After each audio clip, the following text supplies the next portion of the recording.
Yeah, hi. I'm Fred Milligan. I'm Presbyterian minister, PCUSA, and I'm currently working with Jenny Holmes as the co-facilitator of the advocacy team for PEC. Um, I live in New York, and I in the his ancestral home of the Lenape tribe, and work over in New Jersey in the home of the Ramapo tribe of Native Americans. And I'm right here on the Hudson River, and looking forward to being with you today. Thank you, Fred. So we're ready to go. Okay, so today's session was, I think, titled Divestment and Other Overtures. But before we get to the overture part, I thought it might be helpful for us to spend a little bit of time just thinking about what advocacy means and what it's about. So first off, I want to thank the folks at Presbyterians for Carbon Dividends, because they allowed me to repurpose some of their slides from another presentation they did after the last General Assembly that they presented for us at PEC on one of our webinars. And I was able to adapt some of those slides for this presentation. So I really appreciate their help with that. Can you advance the slide, Courtney, or whomever? So this is Jenny. Jenny couldn't be with us today, and because she is at the Grand Staircase Escalante National Monument doing some maintenance there in the park as a volunteer for a few days. And so she sends her greetings, and this photograph where she was there a couple of days ago getting trained for the work she's doing today, and out of range of any kind of Wi-Fi. We weren't, speaking of Wi-Fi, I appreciate Courtney's assistance there on site because we were not able to share my screen today. So I couldn't share the screen from my own computer. So I'm depending on Courtney to advance the slides. Can you do that now, Courtney? Yep.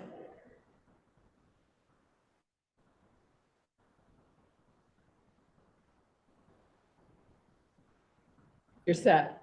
I think my microphone is not muted. No, we can hear you. Hello, Courtney. Is the slide not wanting to advance? There it is. All right. Thank you.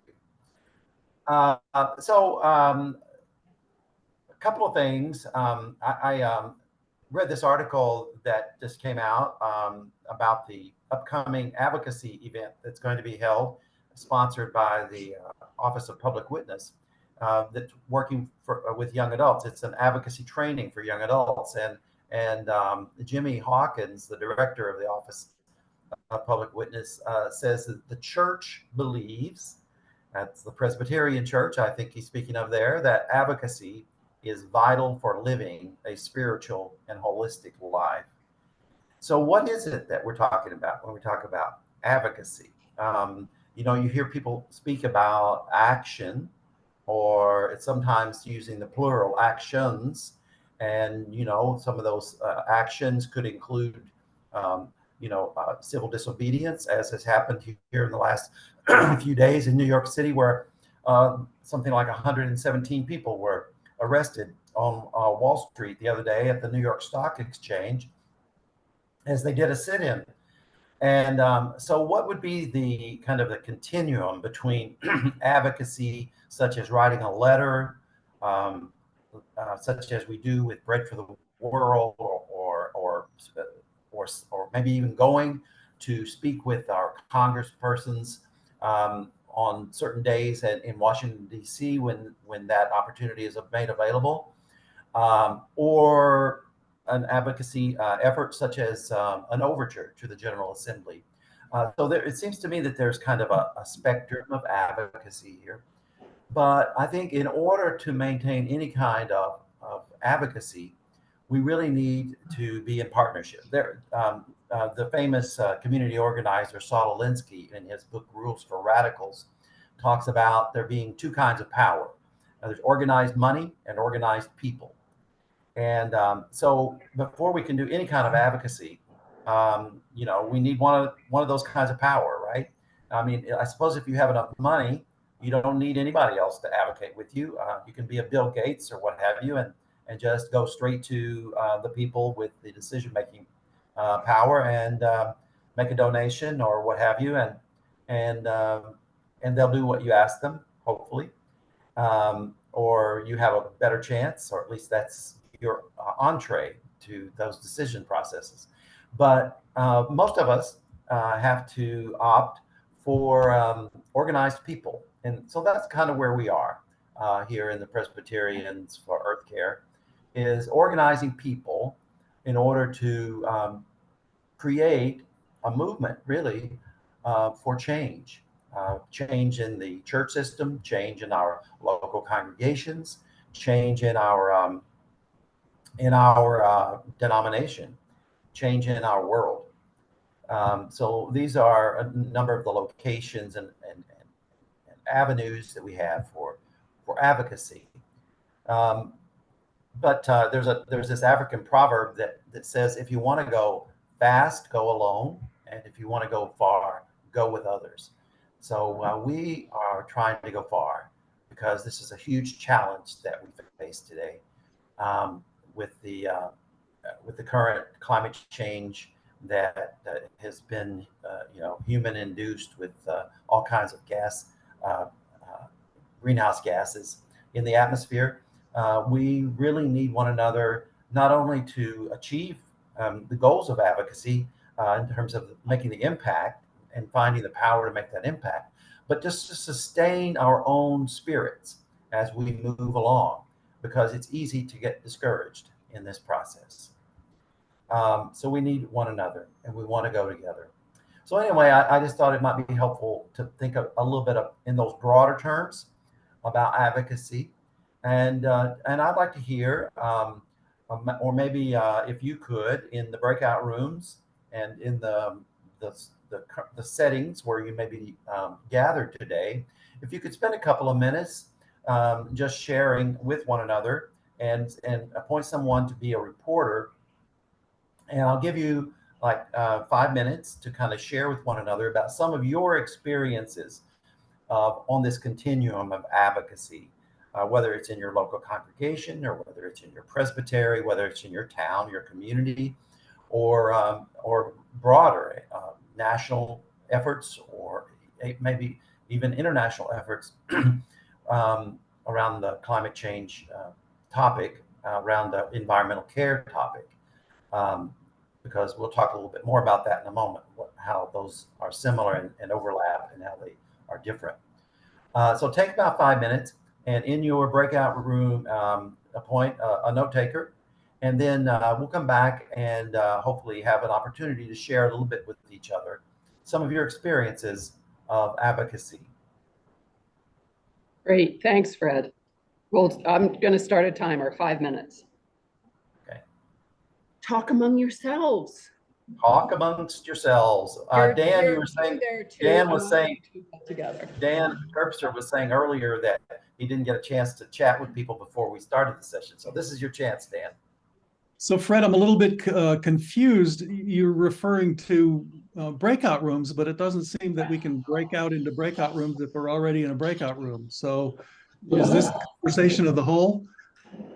This would be everybody in our breakout room. I'm not sure how many are here. As a matter of fact, I'm looking at the bottom of my screen. I see 14. 13. Yeah, there's 13 of them. So it's a breakout room of 13. I think we can do that. I think we can have a conversation amongst us 13. Others can have their conversation where they are. Put that word out there specifically for fundraising. So let's go first. Yeah, let's all talk together. I want to hear. Who wants to go first, telling about your experience of doing advocacy? Courtney, I'm wondering if you could mute your computer for us to hear each other. Let me try that. That's a good idea. Thank you. I mean, even just individuals, when they left 1,000 here, 1,000 there, whether they participate or not. I was talking about Ghost Ranch and programming at Ghost Ranch. Anybody been to Ghost Ranch? Courtney, we still hear your room. I'm trying, Fred. Programming at Ghost Okay. Ranch is to Oh, thank you. Yeah, thank you. Awesome. Yes, that's helpful. Thanks for thinking of that. So what's the, who wants to go first?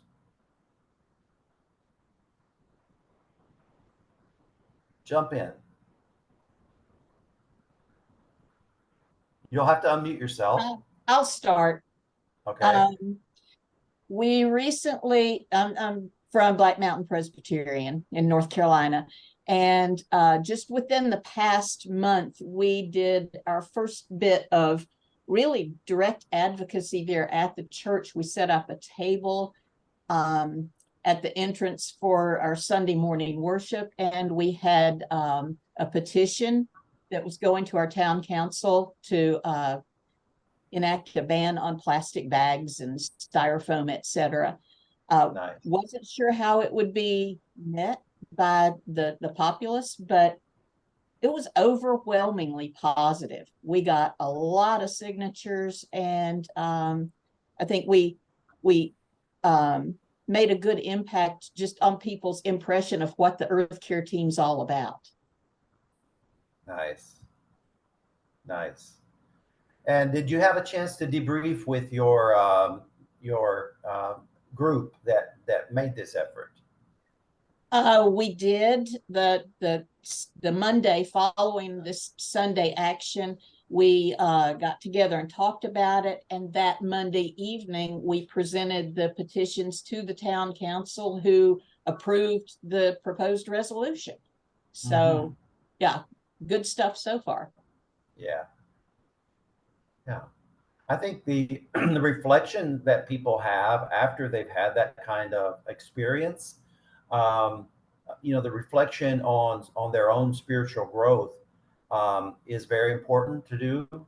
I think we often skip that part because when we're doing advocacy in the secular world, we sometimes forget that we're doing it out of our motivation, our spiritual motivation as Christians, and we sometimes forget to get back together and to think about and talk about and ask the questions around, how has that helped you feel closer to God, closer to your faith, closer to your church, and closer to one another in this process. I know that's always been a really meaningful piece of my own experience when I've done travel service projects in Central America and other places, to have that time of reflection with the other people that you're traveling with, because that builds some incredible bonds for the future when you do that. Yeah, rather than feeling like we were imposing our concerns on other folks and sort of, I don't know, getting in their faces, the response we got would people were thanking us for doing it and thanking us for giving them the opportunity to express their views. So it's like they had been carrying those feelings in their hearts, but they hadn't seen a way to express them, and we gave them a way to do that. Yes, that's incredible. So who wants to tell us something else? I'll follow Karen. I think she gave a nice segue. I Can you work introduce with yourself, Christina? Sure. Yeah, I'm Christina Cosby, and I work with Jimmy Hawkins in the Office of Public Witness here in Washington, D.C. Oh, And okay. I'm our domestic policy associate. So climate change, earth care, all fall within my portfolio. And similarly, when we give people outlets, whether it's a conference we host or an action alert we write or an opportunity to meet their senators, they often express this gratitude. We're going to be wrapping up our small groups. Okay. Thank you. Okay. Well, thank you for those two sharings, and if anybody had something to share that you didn't get a chance, we're going to do a report back in a moment. moment when we come back together, and I will invite others who didn't get a chance to share to share. We're going to come back together. Thank you. That was more than 5 minutes.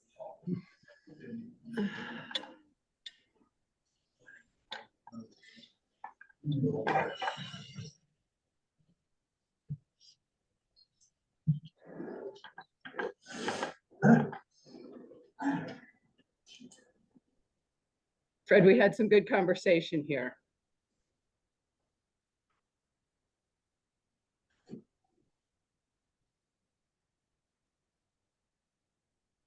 Did we lose Fred?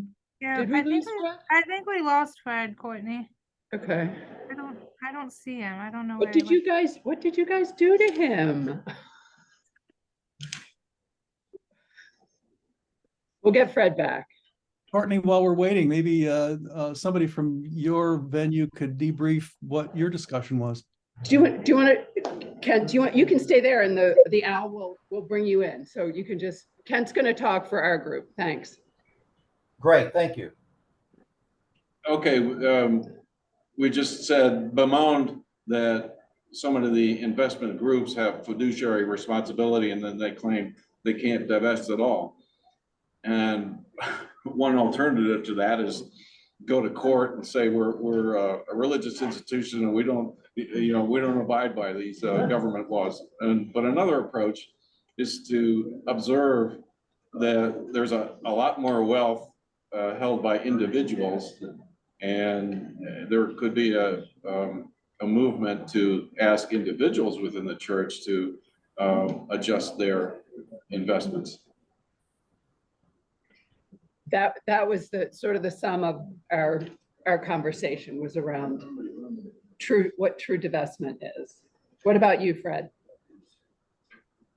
Oh, yes. Well, you know something? I asked if there would be someone from each group reporting, and we didn't appoint a reporter, but I will do my best. And I forget the name of the first person who shared. But there was one person who shared about a local effort that they had in their community, where their church organized an effort to go to the town council and ask for a ban on single-use plastics, and they experienced a lot of really powerful positive feedback from this effort, and it was accepted. It was voted in, and the people enjoyed that experience and felt it was successful and made a difference. Then there was it Christina from the Office of Public Witness? I can't remember the name at the moment. And speaking about some of the efforts that they are doing there in Washington. Yeah, and I just happened to throw in a thought related to this when we're doing these efforts, to remember that we're doing them as a part of the Christian church and out of our own faith base, and that we should make sure that there's an opportunity after we have participated in these actions and these advocacy efforts to reflect and ask people, give people an opportunity to reflect on what this has meant to them in their own spiritual growth and as disciples of Jesus Christ, because this can become a faith-building activity as well as an impactful activity when we do advocacy. Are there, so those were the two groups we had, the one group that was located there where you are, Courtney, and then the group that was online. And I don't know if we have other groups. Those were the two groups. There's the online, and we all got together here for conversation. Yep. I know there was. I'm a little, unclear about how the conference is organized, and I understood that there are going to be some other on sites, but I guess those are different times. Those are going on simultaneously to this. Fred, and then there are others at other times. So we have three groups are meeting now. Right. So, but in terms of this particular presentation, we have two groups. Just one. The one on, Just, the one, just, yeah, the one online and the one that's gathered there. that's correct. This Because as advocacy work- you said, right, as you said, you can't break out from a breakout room. Even in the Presbyterian world, you can't do that. No. I was thinking about those other sites where people are meeting in person in other locations. So anyway, that's neither here nor there. Let's move on. So I want to kind of do a little review over what happened 2 years ago with our efforts at General Assembly. And can you go forward on the slides, please?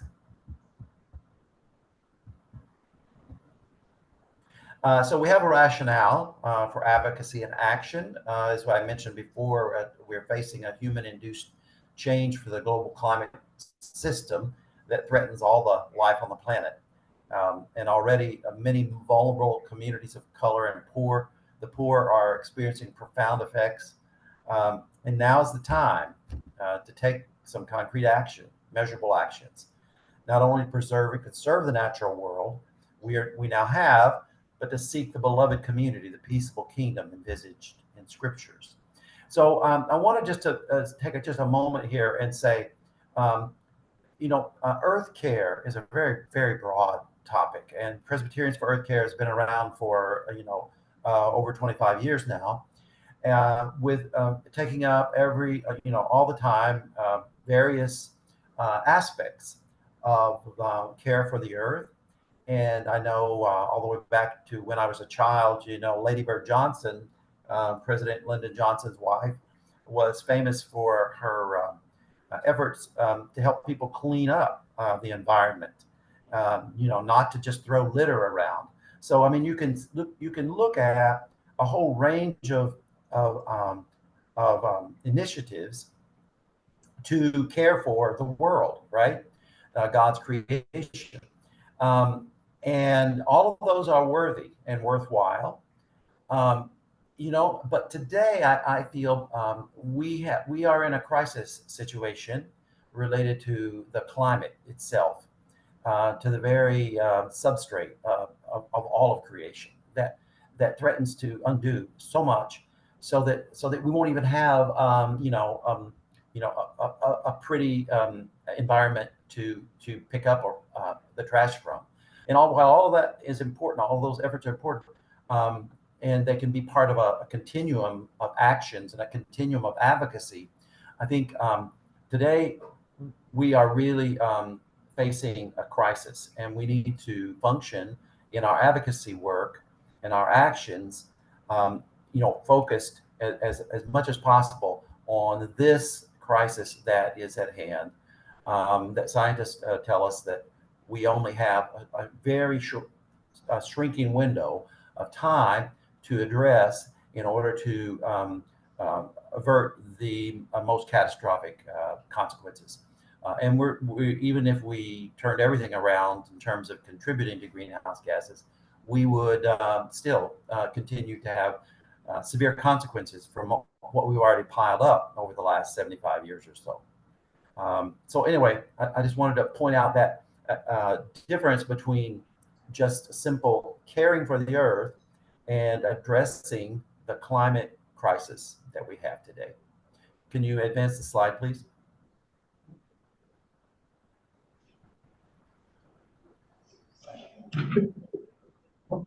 So a lot of folks, about 75,000 of us, gathered on Sunday afternoon here in the city to take a look, to advocate together. There was a huge faith group, but there were groups from labor community, from the youth Fridays for the Future community, and huge groups of people gathered here in the city, in New York City, to march and to rally in the face of the United Nations General Assembly Climate Summit that happened just just yesterday here in the city. This was an effort to kind of lift our voices up in a public way and to put as much pressure as possible on those actors who are gathering to make decisions with what is called the UNFCCC. And I won't go into what all that acronym is about, but it has to do with the Paris Climate Accords and all the efforts of the UN since those accords were adopted in 2015 to implement these climate measures. Can you continue to advance?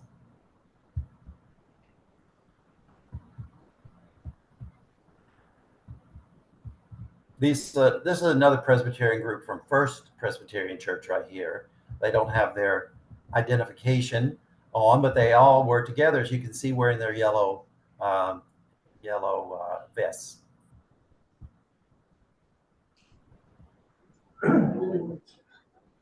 Okay, so let's take a look at what happened with the various overtures that came to the last General Assembly. After the COP, that's the Conference of Partners that up to the Paris Climate Accords, was held in Glasgow in 21. We were motivated as a PEC to develop our own overture that we would ask, try to seek consensus from others around. And so we drafted an overture and we sent it out to various presbyteries, and it was adopted by several presbyteries. I don't know the exact number, but 15 or so, I think. But the name of our overture was called "The Time Is Now to Cherish Creation, Cut Carbon, and Speak Up." Of course, we need to cut more than carbon, but carbon is kind of the main one that we were focused on. So can you advance, and we'll take a look at. So this was a whole list of all the overtures that were gathered up and for the Committee on the Environment that met at the General Assembly. So as you can see, there was an overture on learning about and starting the process of divestment from fossil fuels. I think that came from Arkansas. The investing in a green future, vision for renewed creation, and this was a very large study from the Advocacy Committee on Social Witness Policy. There was an overture creating the Presbyterian Tree Fund. There was reducing the Presbyterian Church USA carbon imprint. There was affirming the UN Framework Convention on Climate Change, which is the Paris Agreement. Then there was the Fossil-Free PCUSA brought a fossil fuel divestment overture, as they have been doing now for a dozen years over the last several General Assemblies. And on declaring the time is now, and that was ours, on actions in support of an energy transition. Mission Responsibility Through Investment brought their report advocating for the disinvestment from 5 of the key polluters, which was the first for the MRTI, and then on protecting the diversity of creation and Environmental Justice Committee report. So those were all of the different efforts across the country and coming out of the various presbyteries and various advocacy groups to make an impact, to advocate for change on behalf of the environment. Can you forward the slide, please? Here's what was approved. So as you click on these, each one is going to come up as you click. Okay, so the first one, Green Future, investing in the green future, was approved. Presbyterian Tree Fund was approved. Reducing the Presbyterian carbon imprint. Supporting the energy transition was the one that incorporated pieces of our overture and several of the other overtures that did not get approved. And we'll talk a little bit more about that in a moment. The MRTI report, which was approved, and then protecting. Yes, this was on biodiversity, protecting biodiversity. So as you can see, there's a very nice spectrum of various efforts around the environment and climate change were lifted up and were adopted. And so it's good to see that, we can celebrate the progress that was made, even though our own overture was not passed. Many pieces of it ended up being incorporated into the ENV09, which was passed. And you can forward the slide, please. So we'll look at each one of those that was passed now to look at what were some of the things, what were some of the pieces in each one of these that was important. So in investing in a green future, a vision for renewed creation was for working toward a 100% renewable energy by 2030. Then to make PCUSA an eco-justice resource.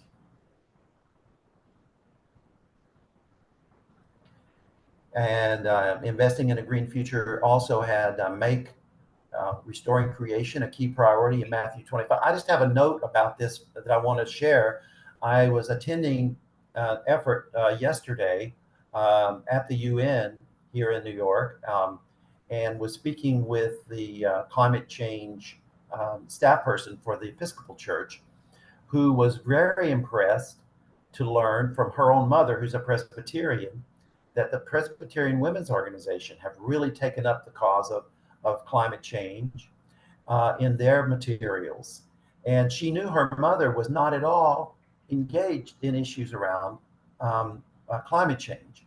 But then all of a sudden, she's finding these materials coming from Presbyterian women are making an impact on her mother. So this right here shows how these things rips in ripples across the church. The restoring creation,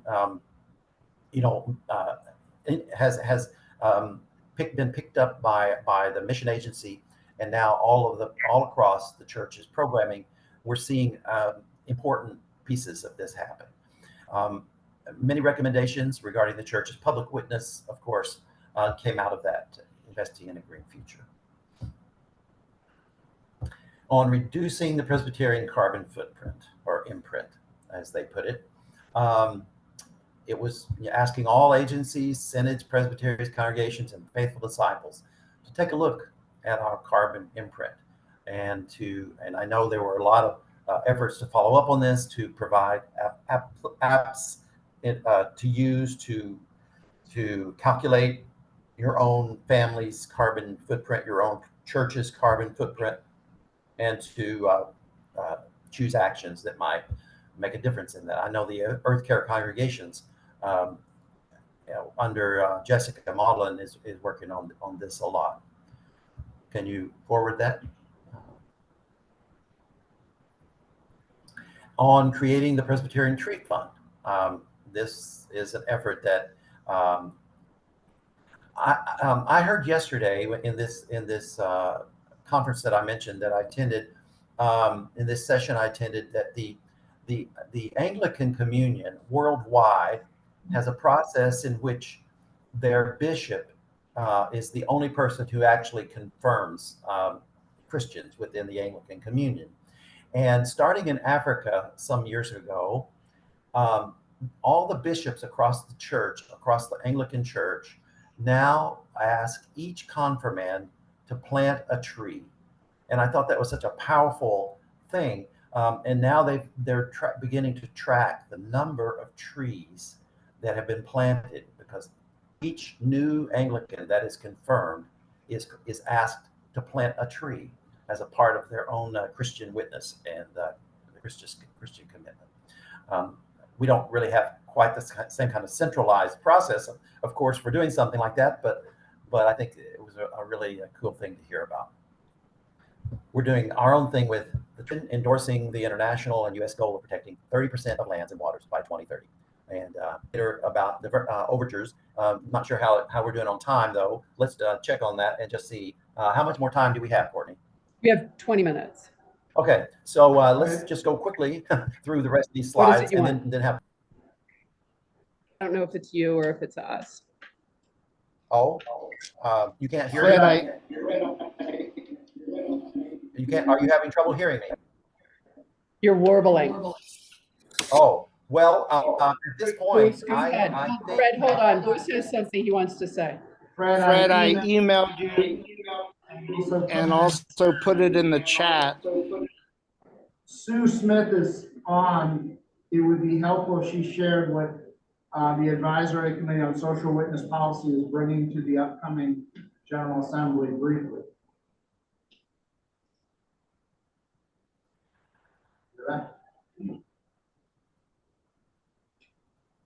Fred, so did you let me just say this. Courtney, can you hear me now? keep going, Courtney? Fred? Keep going. Keep going. You can hear me. Can hear you. Okay, good. Okay, so Courtney, this is what I'm going to suggest at this point is that you go ahead and just kind of show the slides and then just have a conversation. Okay. And then we can have a conversation in the breakout room, and you can have a conversation there live with the people that are gathered there about ideas around advocacy efforts and overtures with the coming General Assembly.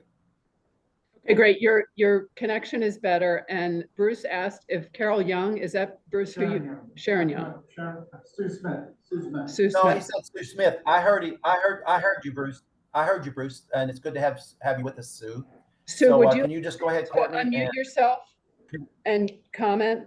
Hello, Courtney. Yes. Courtney, Yes. can you just go on through the slides, please? Sure.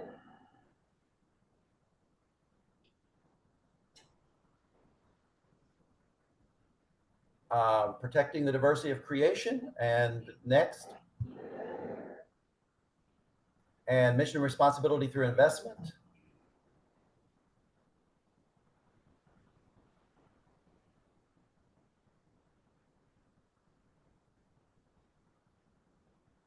So I think at this point, what I'm going to suggest is that that we just maybe send this slide deck to anyone who's interested in having it.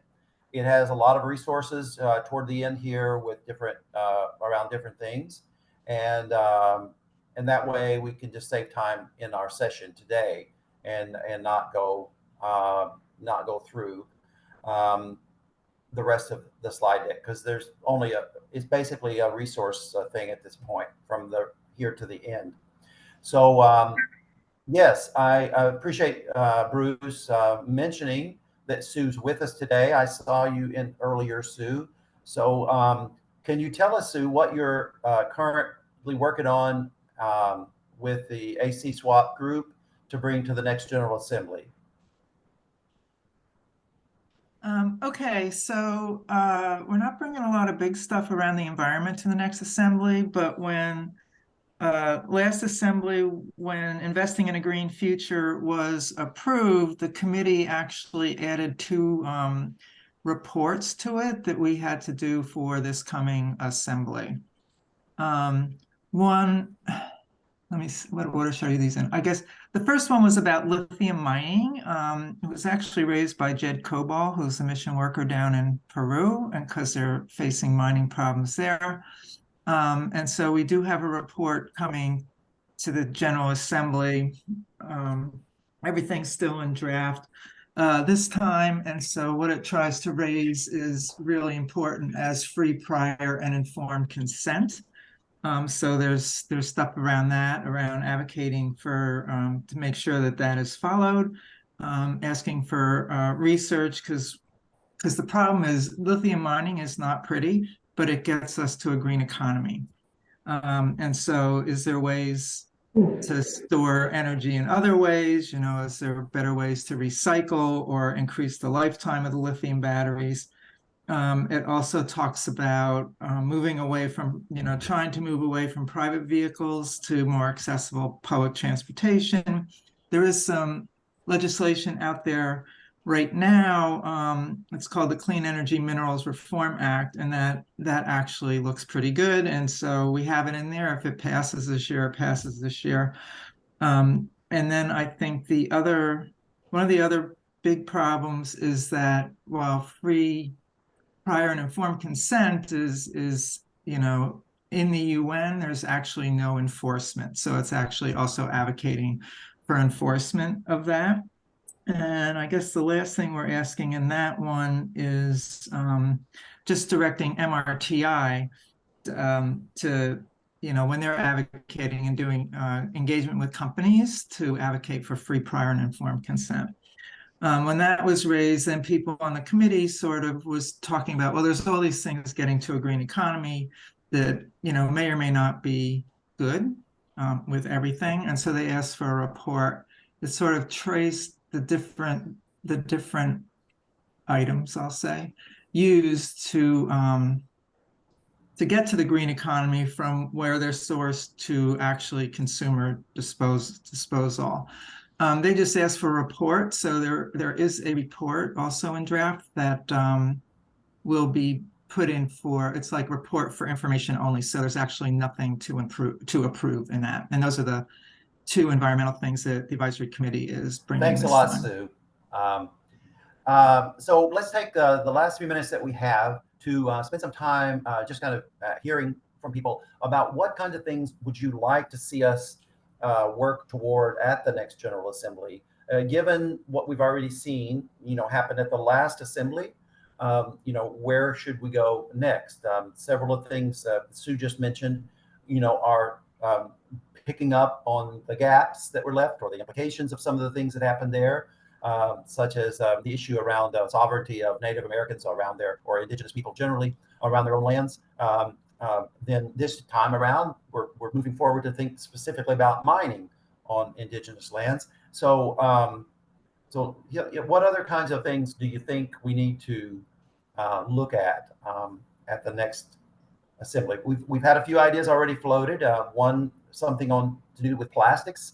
Another overture around divestment. I think it would be incredible if we could have the Presbyterian Church sign on to the non-proliferation treaty on fossil fuels, to call a halt to further mining, further drilling and production of fossil fuels, and so forth, and calling in to the subsidies for fossil fuel companies and these kinds of things. So what are other ideas for an overture that you have? Why don't we take the last few minutes to have our breakout group online discuss this, and the people in the room discuss it, and somebody in the room take notes, and somebody online and take notes. I can be the person to take notes online. Great, thanks. Okay, and how much time do we have left at this point? We have Courtney? 10 minutes. Okay, we have 10 minutes for that. That's a good way to wrap up. Great, thanks, Fred. Yeah, we'll come back in 10 minutes for our sign off. Okay, great. Fred, are you going to recognize us? Recognize who? Me, Pam McVitie. I didn't know anything about recognizing anybody, but hey, I'm not. Did somebody have a hand up? Is that what I'm hearing? Yeah, I got my hand up to speak. Okay, I'm sorry, Pam. Got so much going on here today. I did not see a hand up, and not a criticism at all. Just wondering who's going to coordinate this little group, and I have some input for an overture. Okay. Now, are you online, or are you in the? You're online with us. I'm here with you. Yes. Okay, excellent. Okay, Pam, it's our technology is not quite up to snuff here today, but so tell us, Pam. Well, I definitely want to see another overture calling for categorical divestment, similar to overtures we've had in the past. But I'd like to see one addition that I don't believe we captured with all the other overtures. We may have, I just lost track. And that is that once we divest our money from fossil fuel companies, we don't turn around and reinvest it in other fossil fuel companies. which is what the foundation for sure did after the last General Assembly. And the Board of Pensions may have also done the same thing, although I don't have confirmation of that. So add language that once we divest, we use that money in a more productive manner, perhaps investing in renewable energy. But we need to have a prohibition against reinvesting in other fossil fuel companies. I had heard that same rumor, Pam. I would love to get that nailed down. It's not a rumor relative to the foundation. I have confirmation that they turned around and reinvested in other fossil fuel companies. I do not have confirmation about the Board of Pensions. Wow. Okay. Pam's talking about just rebalancing accounts, and if you're invested in the S&P 500 and you divest from specific companies, then the next time around you're just going to rebalance your accounts and you're going to reinvest that money in fossil fuels, and that's essentially what the foundation has done, and likely what the Board of Pensions has done too. Although, as she points out, we don't have confirmation of that. There's no evil intent here. It's just the way portfolios are managed, but it's something that needs to be addressed.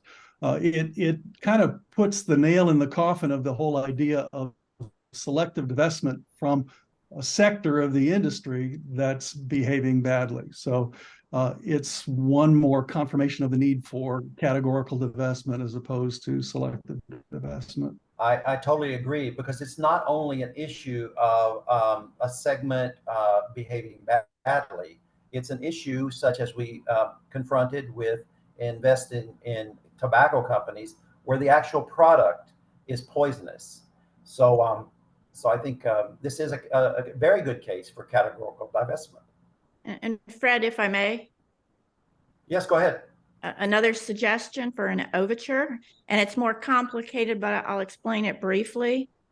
We have internal processes and a policy that keep us from doing categorical divestment.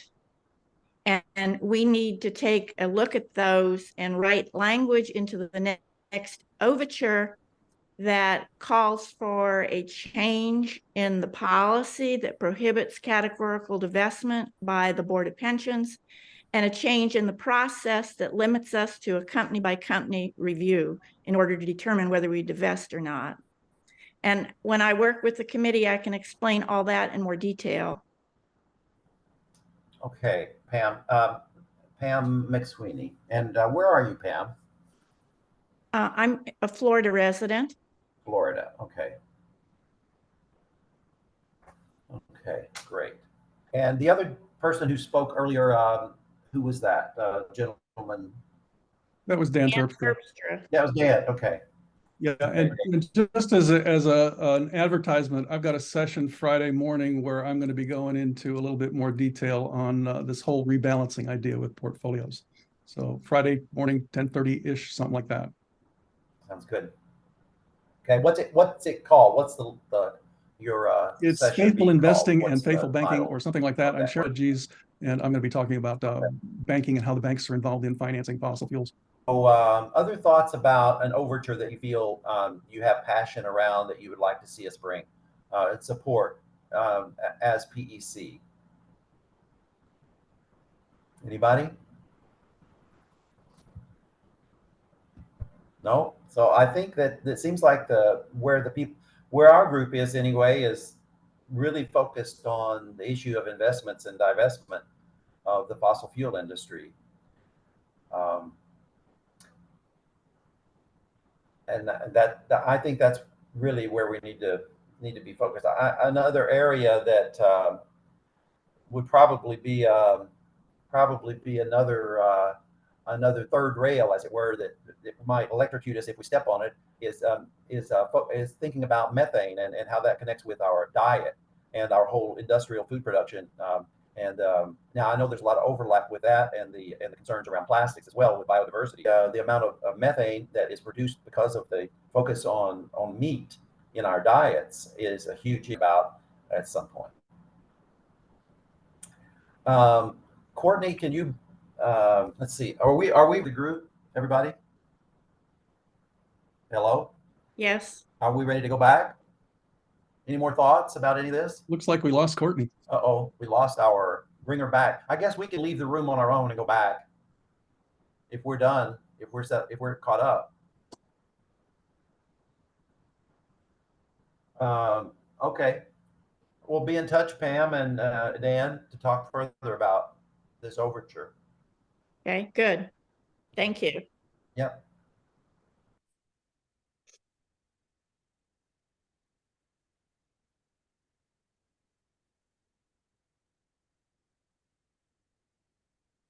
Oops. Now we lost Fred. Well, I think Fred left and went back to the main feed. I guess we all can too. We're done.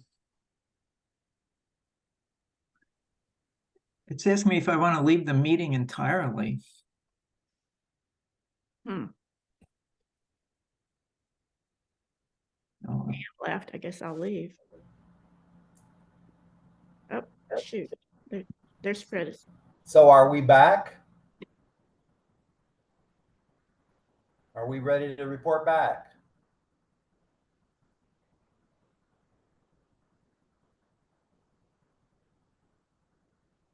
Courtney, are we ready to do our report back?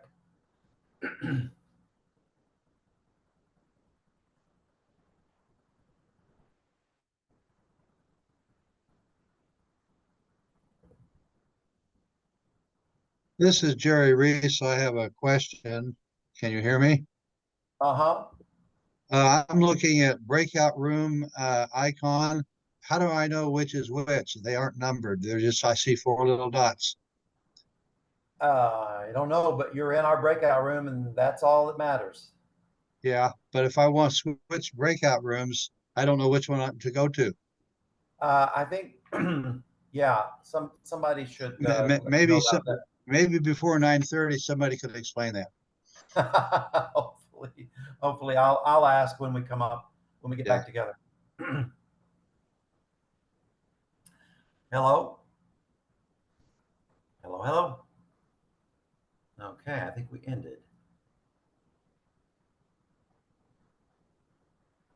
All right. Hello? Hello, hello. Can you see us? I cannot, no, I can only see myself at this point. We see you. I see you. And Okay. others. So are we ready to have a report back? Are we back with the people in the room? Because it looks like they closed out the PowerPoint presentation. Did you look in the chat room? Sue Smith says, can the screen sharing stop so we can see everyone? Right. Well, then they did. They did stop the screen sharing. Okay. We've So that lost people. Yeah. And yes, it says we only have 17 in the breakout room at this point.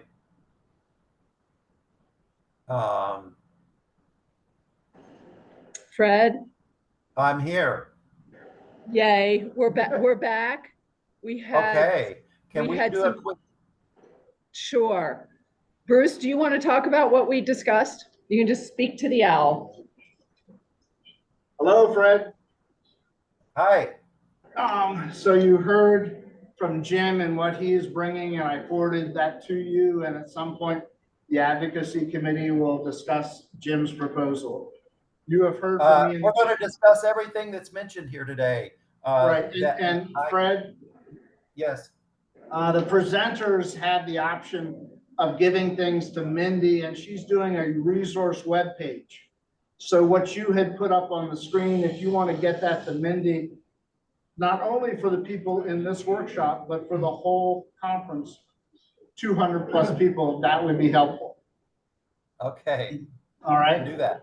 I mentioned that Mark and I are working on the overture on plastics, and they can see the webinar we did with the UCC a few months ago on the PEC website.